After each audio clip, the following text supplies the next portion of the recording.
each of them to probably start off by talking about what is the impact that you have seen in your business, and sort of what are the kind of metrics or success metrics that you really track for your business. When somebody talks about impact of digital, it's a vast It's a thing. vast, yeah. Like we were discussing earlier as well, I think everybody right now knows and wants to do digital or go digital, right?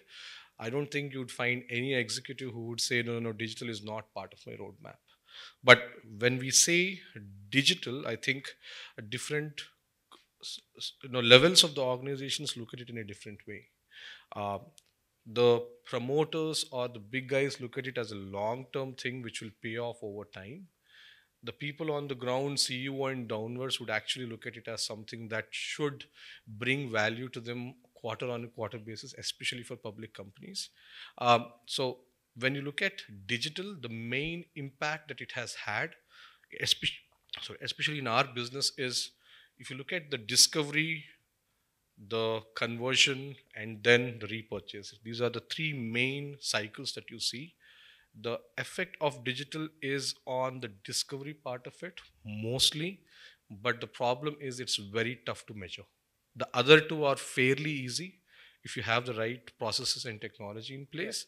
The discovery part of it, almost 80 to 90% of purchases are affected through digital or online, and it's very tough to measure those. So I think that's the main impact it has had. Sure. As far as metrics are concerned, um, I really cannot think of one or two metrics that really define the ROI part of it. But basic footfalls, some amount of engagement, and conversions are probably the three broad buckets under which you look at it, and then we can delve into it as we go deeper. The biggest problem is attribution. Absolutely. Right? Be it traditional channels or even digital channels, one of the things that people always say is, okay, traditional channels, it's still tough to say how many people were influenced by an ad that I put. Absolutely. Almost same is true with digital as well, to be really honest. Just because you have, especially for brand campaigns, right? Sure. You do a brand campaign, and the metric that people usually talk about is the number of impressions out there. But what does that mean? How is it different from a TV ad? You can always say TV ad and there were 10 million eyeballs on it. Our journey has been actually from the old age to the new age, right? So we've been conventionally a traditional marketing agency for about 20-25 years, and like everything got disrupted by digital, so was our business, right? When I say it was our business is basically the way we used to serve clients. Our clients used to largely go into hardcore traditional marketing channels. Vehicles is what I call it. Digital came in, disrupted a lot of things, did a lot of good. It also has done a lot of not so good things, right? So for us, we had really to move up the value chain. So from being a traditional marketing company, we had to move up the value chain, and today we are consulting companies for customer acquisition. So while we are doing customer acquisition, I think there's already been 2 hours of conversation on how digital brings customers and digital brings leads. So for us, in this digital era, for us as a company, and then I'll talk about the impact it's had with our clients and our brands. So for us as a company, when we actually looked at transforming ourselves, we said, what is it in digital that we really want to do? So my sense is, sitting in this room, we've got, I think, a good group of 80-100 people. I think if we ask a question to each one, digital means different things for different people, right? For some, it could be social media. For some, it's leads into conversions. For some, it's apps. For some, it's hardcore data. For some, it's technology. For some, like him, it's basically digital transformation. So for us, it's very important to actually take a vehicle agnostic route. And we said, what is it in digital that we need to learn? And we actually started understanding that the most important thing that we had to learn was, what is the digital behavior of a customer, right? I think if you understand behavioral patterns of a customer, when I say customer, I'm talking about my clients' customers, not my customers directly. So for us, digital is behavior understanding. How does a person behave when the same consumer is watching a television commercial, and how does he behave when he's watching a YouTube video of the same brand or the same client? So first, for us, that was really the impact that digital made. So if you ask us internally as a team, the one word that I would use is it was a mindset shift. Right? For us, we had to wake up differently in the morning. We had to read different kind of books. Right? The books that we read were largely not being picked up on the shelf. With due respect, Philip Kotler was largely becoming redundant because everything that he was talking about was being challenged. So that's the impact that digital has had on us, on our company. While we consult companies in the customer acquisition space, we work with varied companies in the healthcare space, in the electrical space. I think the big impact that digital has had on them, while there are a lot of technical answers, right? The big impact it has had on them is they've started thinking digital, right? I think it all starts from when a company starts thinking that I want to adopt digital as a vehicle, right? How do you measure it? Clearly, I think X percentage of their marketing budgets are moving into digital. My sense is, from what I see, last to last year, it was around 5 to 10%. Now it's actually going to 15 to 20%. Where, and when I say digital, don't only mean leads and conversions. I mean digital as a vehicle, which includes everything that is required digitally to acquire a customer, to acquire a consumer. So that's basically the impact that's it's had on us and our clients. Coming from a very traditional marketing world, I think about 15, 18 years back, real estate was one field in which it was location specific. There were a lot of organizations who were not so marketing savvy. And hence, initially, it has a multifold effect on our businesses, right? From, say, when you're looking at uh, ability to kind of go ahead and bucket customers, ability to kind of go ahead and deliver collaterals or deliver marketing messages which are in a non-traditional manner. Very importantly, to segregate customers and nurture customers. Um, and I think the biggest impact that it has had on our business is, um, as marketeers, uh, we have a science to kind of go ahead and justify the spends and the numbers. Earlier, with traditional marketing, there used to be a, a specific way in which you kind of go out and advertise, and there were no numbers. There were numbers, but there was no real ROI which was there to measure. With digital coming into picture, I think the biggest impact it has had on real estate marketing is the ability to go up to the management and to say that this is where the money is going, this is how it's been spent, and this is where these are the returns. And I think no other medium has been so detailed in terms, or so specific in terms of getting us that kind of information. So while we can, as we kind of move on to the session, we'll talk about different aspects of it. I think the biggest impact it has had on any marketer or real estate marketer specifically is the ability to know numbers and the ability to kind of go ahead and counter people, or not the ability to go ahead and justify the spends that they have done, and showcasing the ROI to the promoters. So how has that attribution changed, and what have you seen work in terms of you attributing the results to digital? How have you started doing it better, maybe in the last 6 months or 12 months? What do you think has changed from your perspective on the attribution front? See, in terms of having a right, so like I said, in our business, you have customers who will come and visit you, who will come and call you, but the decision will not be taken immediately. It is a decision that will be taken in a period of 6 to 12 months, or probably 3 to 6 months, depending on how expensive the apartment is, or whether the need of the individual is there, whether he is, uh, what stage of life he is in, really speaking. Yes. Now, if you're looking at that piece, if through digital, I can at least go ahead and ensure that this customer, if he is not gone ahead and bought at this point in time, he is sitting within my database, and uh, and for me, I really know, because I know his whereabouts. I know so much information about him. I would understand whether what stage of life he is in, and where the requirement really lies. And because of that, if at all he needs something at a particular stage, or at a later stage in life, I could probably then go ahead and reach out to him.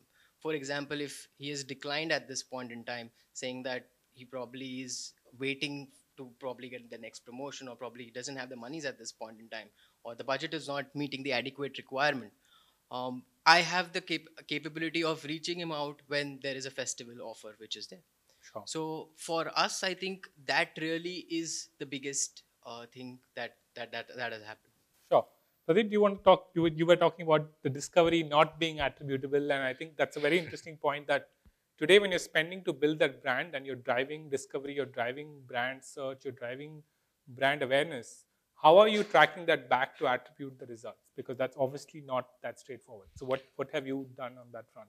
So this is very much, you touched upon the customer journey part of it, right? Now, that customer journey part of it is very different for different businesses. For example, if you take Reliance Capital and if you take Reliance General Insurance, right, which is your vehicle insurance and stuff, 80% happen on the last day, right? So the person is very much geared up towards buying. He has already gone to Policy Bazaar, he has gone to this, he has gone to this. He has a pretty decent idea about what he wants to buy. Now there, whatever I might do, whatever brand awareness I might have in that particular business, there's nothing much I can do to change the mind of the customer other than the price part of it, right? So for RGI, does that mean digital doesn't make a sense? It makes a sense, but that's on the service part of it, right? Because the discovery part of it there is not so important for that business as any medium, because the customer has a lot of knowledge about it and the intent is very high. But if you are a mutual fund, the discovery is a long drawn out process, and there are multiple sources. So that's something that needs to be looked into. So coming back to attribution, means I even manage the seller business for Amazon in Europe, right? Even there, if a seller comes onto my platform, does something and doesn't actually registered not launched was a big thing, right? So if I have to look at attribution as such, purely like, he rightly brought about, digital has got the capabilities to at least put some metrics out there.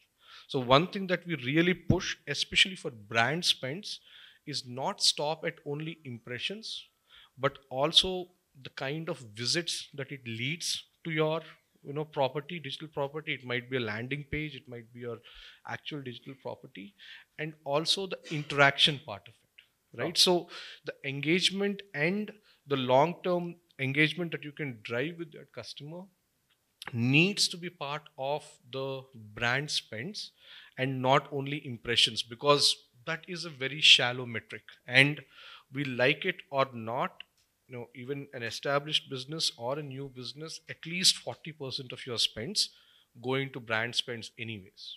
Sure. Right? So it needs to be deeper than impressions. The short answer is surely needs to be deeper than impressions, and that's the metric that everybody goes by anyways. Yes. Right? So that's so you track the quality of the engagement that comes Exactly. post that impression. Sure. And that's a very big mindset change, because a lot of, like you said, it's a mindset change. So that needs to be driven top down and also bottom up. What are the things that you have seen work? Maybe there is no perfect sauce for everyone. What have you seen work for the brands that you have worked with, and maybe then both of you can also share that. So marketing, when you look at marketing and then you go into whether it's digital marketing, right? I think the whole concept of more is more has been the fundamental of marketing. So more budget, more people, more budget, more impressions, more budget. Clients are unhappy, agency is very happy. I think what digital allows you to do, is less is more, right? If you fundamentally go back and read about the fathers of digital, which is the Pinterest and the Facebooks and the, they never had the budgets to build what they've built today, right? We all read books about, and that's a question I keep asking my coach, which is, why do we read books about people who are successful, right? What were they thinking when they were nothing? So when you look at the history of Pinterest, right, they built the first 5 million users with just 5,000 people. So my whole concept is, if digital as a concept, and the secret sauce is, if digital allows you via data, via profiling, via deeper understanding, like he was saying, of the customer, if it allows you to bring a core customer. So we stop at leads. From leads, we stop at conversions. What happens to the core customer? He's yet only a conversion right now. If digital can take the journey from conversion into the core customer journey, if 100 core customers are nurtured well, I believe the world that we live in, which is the world that we live in, is a sharing economy. I believe the 100 can get you the next 1,000. So I think the secret sauce is actually the approach. I think that's the first point, which is let's not make more is more, let's make less is more. The second is also the framework in which the current digital marketing functions. So ideally, we look at ROI, and if somebody delivers leads and if it delivers conversions, right, that's the framework which is currently using. I have a question to ponder over, which is what happens after conversion? How can digital actually be used to create from conversion to build brand loyalty? Right? I think the fundamentals of marketing, as far as this world is there, will never change. Brand loyalty eventually makes great businesses, right? And not just one-off customers. So if digital can be used and explained to clients who are spending that don't give 99% of your budget for ROI for leads to conversions, spend an X percentage of a budget to go beyond that. So for this healthcare company where we are working with Social Beats, it's been a year and a half and we've just got them into the habit of understanding leads and conversions. Now we are actually telling them that if you're giving me a budget to get you conversions, also give me a budget to take digital beyond conversions so that we can help you build a sustainable customer base. So that's, I think, the secret sauce, which is make less is more important instead of more is more. Real estate as an industry, we take digital beyond conversions as well. I think a lot of referrals, frankly speaking, really do happens beyond the first sale. So I think from that standpoint, digital actually helps us to reach out people to understand if they are at what stage of their careers they are or what stage of life they are in, and through that I think conversions really repeat conversions really do happen because of that and because of our ability to understand customers.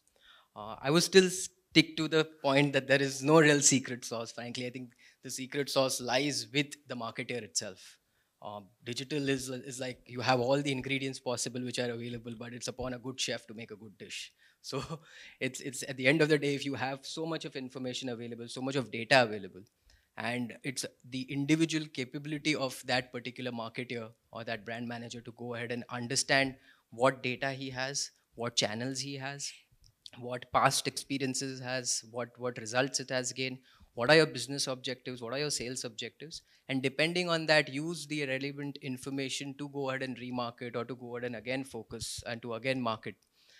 If you manage to crack that, I think that's where the secret sauce lies, frankly. Sure. It's not to do with, let's go ahead and use Instagram at this point in time, post that YouTube and post that Google search ads, and then have a relatively split of brand versus lead gen campaigns. I think depending on the right objective, if you manage to hit the right button, I think the that's where the recipe really lies. And it comes with experience. It comes with repeat uh, things that you do again and again. You will obviously go ahead and have instances where you have not performed well, but the ability to kind of back that up and redo that thing with the courage and with the intensity and with the right attitude, I think that's where the real secret sauce lies for me. Look at any digital business as such. At the end of the day, there's a funnel. You either drive more people into the funnel or you improve the conversion through the funnel. Ideally, you need to do both. So what happens is he was bang on target when he says the mentality has been you want more Y, give more X. At the top of the funnel, I'll give you more Y, right? Now, the secret to making that, like he said, less is more, is about driving the right people at the right time into the funnel. Now, let me take it to a practical realm now. Yeah. The first thing that you need to do is digital is equal to data, right? So collate your different sources of data, put it in whatever form it might be. Technology might be different. It might be a data warehouse, data lake. If you have unstructured data and everything, at least put everything in one place so that you get a decent user journey built. right from discovery till repurchase and whatever that person is doing. At least build that up. A basic Google Analytics plus your transactional systems can also give you that, and it's fairly straightforward in today's technology world to do that for any organization of any size, right? So build that first. Second thing is, once you have got the data, on the demand side, you have got your channels. At least try to get a view of your channels all in one place, in the sense that, let's say you have a simple logic that I don't want to show this ad to this particular person at this frequency, not more than 5 times. Now, if you do that through different channels, even though your heart is at the right place, you are showing it to 5 times across 4 channels, which is 20 times, which doesn't actually bide well with what logic you have got in place. So you need to have the technology in place to at least see your channels as one when they are interacting with your customer. And the third and second most important, the first and 1 and 2 are still doable. What people really disregard is the process part of it, right? Because you have a CRM system in place, there is a call center, there is some amount of intervention that needs to be done for a digital lead as well. But the process is not such that, it is conducive to building a complete journey. What happens is, this is updated, the CRM is updated only end of the day. By that time, 3 people have called that same person from the same place, and the customer is already pissed off. Yeah. So that process part of it is absolutely important, which people don't, pay enough attention to, because the traditional part of it works in silo and the digital part of it works in silo, right? So data, systems, process. Now the final part and the most important part is people. You need to have native digital people. When I say native digital people, not somebody who has worked in an e-commerce firm, but somebody who really understands whatever digital, online, or whatever it means. The mindset of it as to how it really impacts the customer journey and what needs to be done. Because traditional marketing has always been about one big hit, right? But digital marketing is about perseverance. It's death by 1,000 cuts. Yeah. You need to go because the science part of it increases a lot more in digital marketing when you compare to traditional marketing, right? So I think all these 4 need to be taken care of. That's the sauce. But then again, I have covered everything. So it's like, what's the best dish? What should I eat in this buffet? Everything. Yeah. Great. But then again, you have to look at all these things. And, if even one of these things sort of becomes weak, the results will be suboptimal. But then again, there needs to be, work consciously done on all these fronts to really, get a sense of it. So maybe can we quickly cover one key challenge you've seen that you're trying to solve at the moment and working towards? One challenge in the digital space. For me, at least, as part of Reliance Capital, the biggest challenge for us is we have got 7 different organizations or lines of businesses, as we call it, each of them individual big companies which have grown organically over the time and are at different stages of digital maturity, and highly regulated entities as well, right? With this whole, and rightly so, in the sense that with the whole debate around data privacy and as to how it should be handled and everything becomes that much more important for us because we are highly regulated and we have different regulators across the board, right? Sure. So for us, I think it's about managing different organizations which are at different levels while walking the thin line of what the regulators have to say and really making sure that we keep the trust of the customers today. I think more and more, one of the big challenges that everybody is going to face over the next 3 to 4 years is even the common person on the road is going to become very much aware of what privacy means and how people are going to interpret that is going to be very different, because currently the conventional sense in India is give him 20 rupees, yeah, I'll give you any details that you want. But I'm sure it's going to change over the next 2 to 3 years, wherein the government is, and this is rightly so, means we are completely in support of that, privacy is a basic right, but um, the governments are going to look at it differently, the regulator is going to look at it differently, and most importantly the customer, even in India, believe me, is going to look at it very differently going forward. So whatever we do from a data systems and everything point of view, that part of it needs to be very carefully be looked at, and it is better to err on the side of caution rather than the what people have been doing till now. However, from my side, I think if you look at simplifying the challenge, the core role of marketing is to bring a customer. I think that becomes the core, which is the textbook role of marketing. Uh, a lot of thing has been spoken about the way a customer behaves, the way a customer is buying, but my sense is that the way a customer thinks is yet the same.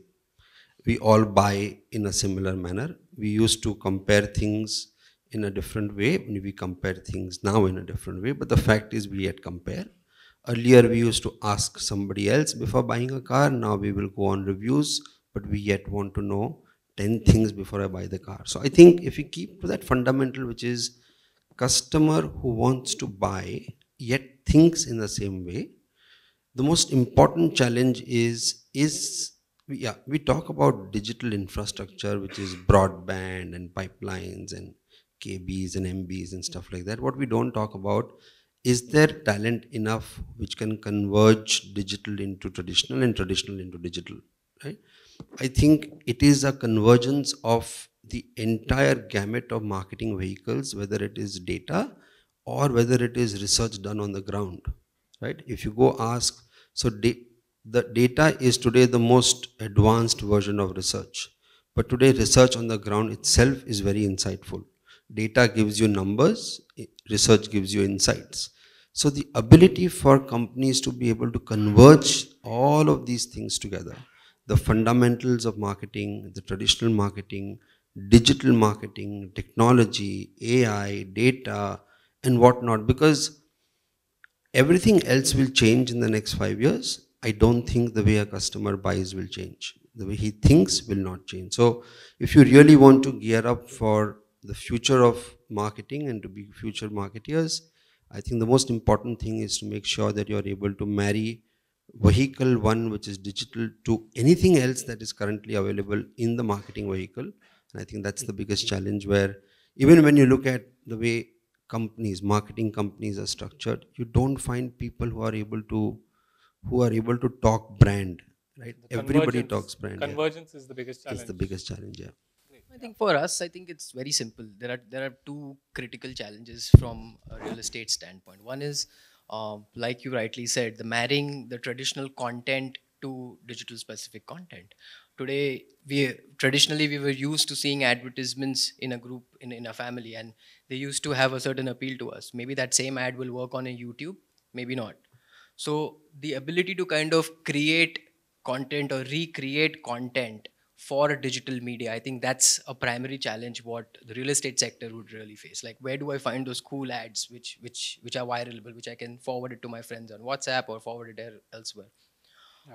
So I think the ability to kind of create interesting content in real estate on digital, I think that's where the key challenge from a digital standpoint lies. I think the second biggest challenge what in real estate marketing is the overpopulation of marketing or overpopulation of ads in our space.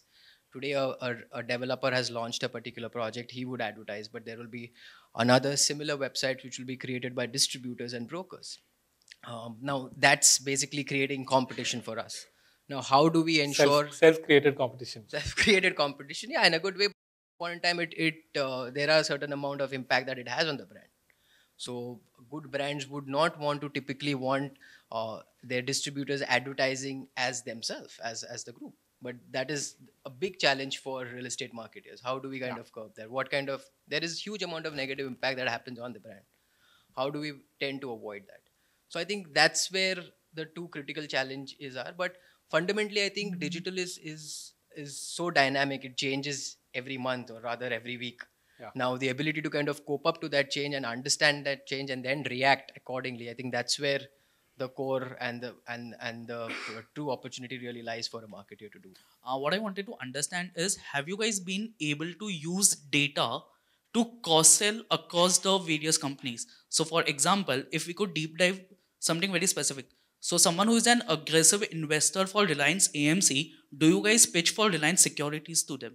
Right now, I cannot really answer that question to you because there are regulatory things in place uh, based on which we need to build a strategy for that, right? And we are in the process of doing it. But then again, so the short answer is we would love to, but given what it is right now, we are still in the process of figuring out as to how we could do it. Thanks. But I think the data exists, but there are other challenges. Data exists, but then again, like I said, the regulators are different. Yes. Consent is a big thing Yes. that you need to take from the customer. But then again, when you talk about consent, there are different levels of consent, which Sure. different regulators look at differently. Fair enough. And there is different way people are looked at online and offline. For example, if you talk at a cookie level, there are technologies which sort of strip away completely the PII data, and then probably that could be used. But then again, you'll not have any PII data. Which is It what you will- need for it to really be effective as well. So yeah. It will be effective with PII. But then again, see, for example, if you have, let's say, the whole marketing stacks that we have in today's world, and you have a DMP, and wherein it's the PII data is completely stripped off, and it is just a token. Yeah. So I would know you as a person who has certain affinity. So what a technology like DMP does is it will tell that Mr. X went to a travel insurance site within the last 20 days. And whenever you are in that network that DMP provides, I can target you as somebody who has gone to a travel site, who has got Yeah. more affinity to probably buy a travel insurance, Yeah. rather than knowing your name and everything and doing anything about it. Sure. Right? Fair enough. Now, all these things are, like I said, is work in progress.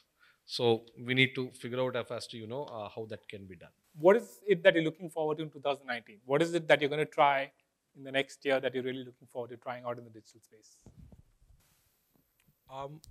For us, is we have finalized on a digital marketing stack, which sort of lets us get the data unified at one place, put it in one place, connect our channels, and get a unified view of what the customer is, and basically optimize our ROI or whatever spends we have. One of the things that I keep saying to people is the thing that I would love to do in 2019 is not spend money on people that I shouldn't. The exclusions that we were talking Exclusion. If we can do Exclusions that more in important. 2019, I think just pure ad suppression will actually save anywhere between 10 to 30% of Yeah. any budget. Great. Monish, over to you. So I think clearly practice what you preach, right? So clearly, I think for us, the mindset shift to be able to continuously train ourselves and train our clients for the whole concept of less is more in digital is what we will be focusing on, to make sure we get them the right core customer, because we don't want to just convert leads into conversions. We want to actually get people their core customer who stays for a longer time. So yeah, I think clearly working on less is more, and whether digital is X or digital is Y in the future, we will yet believe that's going to be our core mantra. Nice. I think for us, what we'll specifically try and do with digital is integrate digital and technology into the product. I think that's where homes or cars or homes specifically are not so equipped with, say, tech. You have smart homes, you have integrated features which are just done from a namesake standpoint, but how can, with so much data and information available, there are a lot more that you can do by integrating the entire lifestyle of a consumer right within the home itself. So how can we improvise on that? That's something that we'll be looking out for in the next couple of years from a digital standpoint.